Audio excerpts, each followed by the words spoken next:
Aimé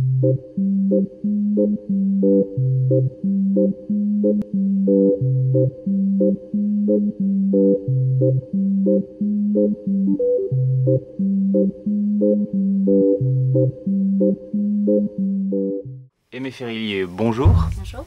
Vous avez publié aux éditions L'Harmattan, Chronique d'une stagiaire à l'opéra.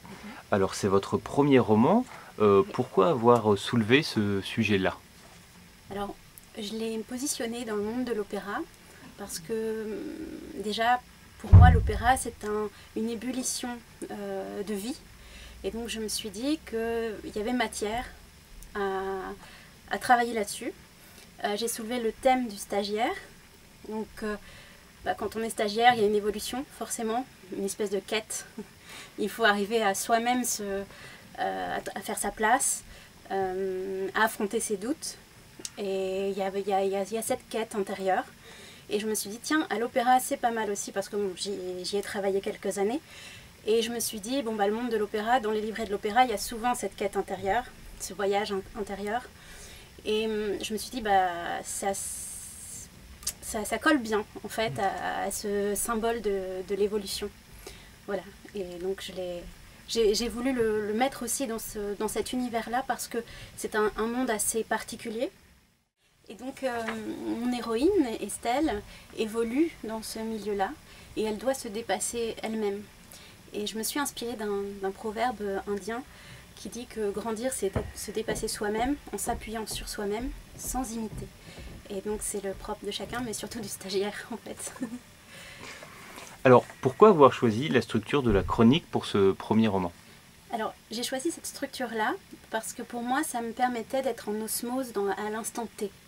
En fait, un peu comme dans le théâtre, parce qu'à l'origine j'écris du théâtre, et donc on est plongé dans des dialogues, et là la chronique me permettait de faire un lien assez fort entre les lecteurs et mon personnage à un moment bien précis de son existence.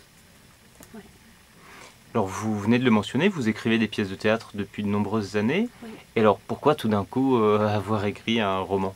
Parce que je crois que j'avais besoin d'un instant un peu plus méditatif. Et le roman permet d'avoir cette hauteur-là, une espèce de verticalité sur les choses. Dans le théâtre, on est donc plongé vraiment, comme je le disais, dans le dialogue, donc dans quelque chose de bouillonnant. Et dans le roman, j'avais besoin justement de me poser. Et d'ailleurs, on parlait de la structure tout à l'heure de la chronique. Il n'y a pas que la chronique dedans, il y a aussi... Je me suis un peu inspirée de ce qu'on appelle des malas, c'est-à-dire des petites pensées comme ça qui s'égrènent au fur et à mesure entre les chapitres. Et c'est ce qui m'a permis justement de comprendre l'écriture du roman en fait. Et alors quelle a été votre approche de l'écriture et quelle est toujours votre approche de l'écriture? Alors dans l'écriture j'ai toujours un lien un peu spirituel, j'allais dire. Je parlais de verticalité, c'est un peu ça, c'est-à-dire que c'est un lien qui forcément, l'auteur est relié à son lecteur, mais aussi à quelque chose de plus haut, voilà, de plus céleste. Voilà. Et j'ai besoin de ce canal-là pour dire des choses et comprendre l'existence. Alors, s'il ne fallait en retirer qu'une, une phrase de votre livre peut-être qui sort du lot? Oui, alors il y en a une, en fait, c'est ne jamais perdre espoir. Parce que je trouve que, alors ça paraît simple comme ça, mais dans la vie ça ne l'est pas du tout. Et je trouve qu'il ne faut jamais perdre ça de vue, parce que sinon on peut vite se noyer. Voilà.